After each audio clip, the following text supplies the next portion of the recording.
भविष्य पुराण के अनुसार एक कथा प्रसंग में राजा युधिष्ठिर ने भगवान श्री कृष्ण से पूछा कि भगवान, एक ऐसे व्रत का विधान बताएं जिस व्रत को करने से कभी भी कोई भी पत्नी अपने पति से अलग न हो पावे, कभी भी जन्म जन्मांतर में वो विधवा न हो और शिवलोक में निवास करे। ऐसे व्रत का आप वर्णन करें। भगवान श्री कृष्ण कहते हैं कि महाराज, इसी विषय को भगवती पार्वती जी ने भगवान शिव से और माता अरुंधति ने महर्षि वशिष्ठ जी से पूछा था। उन लोगों ने जो कहा वही आपको सुनाता हूं। मार्गशीर्ष मास, जिसको हम अगहन कहते हैं, शुक्ल पक्ष की द्वितीया को पवित्र चरित्र वाली स्त्री को रात्रि में पायस भक्षण कर शिव और पार्वती को दंडवत प्रणाम करना चाहिए और उसके बाद अगले दिन तृतीया तिथि में प्रातः गूलर की दाताओं से दंत धावन करके स्नान करना चाहिए। साली चावल का चूर्ण बना करके शिव और पार्वती की प्रतिमा बनानी चाहिए और उन्हें एक उत्तम स्थान पर स्थापित कर विधि पूर्वक उनका पूजन करना चाहिए। रात्रि में जागरण करके शिव और पार्वती का कीर्तन करती हुई भूमि पर शयन करना चाहिए और उसके बाद चतुर्थी को प्रातः उठ करके दक्षिणा के साथ उस प्रतिमा को किसी ब्राह्मण आचार्य को समर्पित कर शिव भक्त ब्राह्मण को उत्तम भोजन करा करके संतुष्ट करना चाहिए।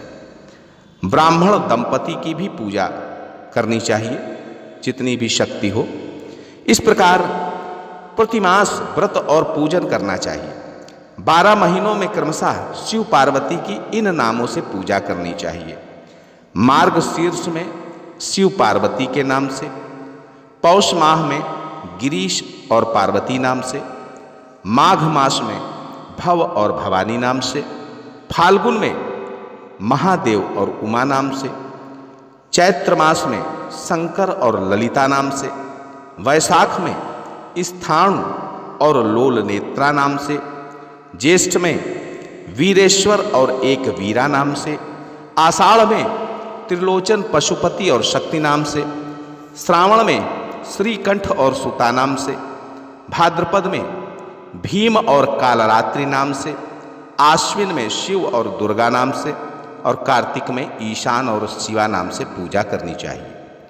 12 महीनों में भगवान शिव और पार्वती की प्रसन्नता के लिए क्रमशः नीलकमल, कनेर, बिल्वपत्र, पलाश, कुब्ज, मल्लिका, पाढ़र, श्वेत कमल, कदम्ब, तगर, द्रोण और मालती, इन पुष्पों से पूजा करनी चाहिए।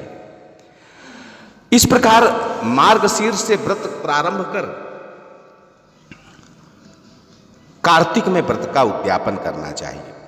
उद्यापन में कमल, 2 वस्त्र, ध्वजा, दीपक और विविध नैवेद्य भगवान शिव को अर्पित करके, स्वर्ण से निर्मित कोई वस्तु भी भगवान शिव को अर्पित करके आरती करनी चाहिए और ब्राह्मण युगल का, 12 ब्राह्मण युगल का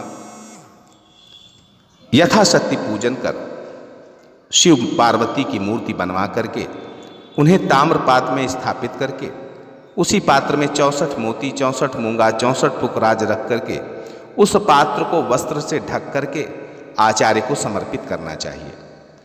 48 जलपूर्ण कलश, छाता, जूता और स्वर्ण ब्राह्मणों को दान में देना चाहिए। दीन, अंध और कृपण को अन्न बांटना चाहिए। किसी भी व्यक्ति को उस दिन निराश नहीं जाने देना चाहिए। यदि इतनी शक्ति ना हो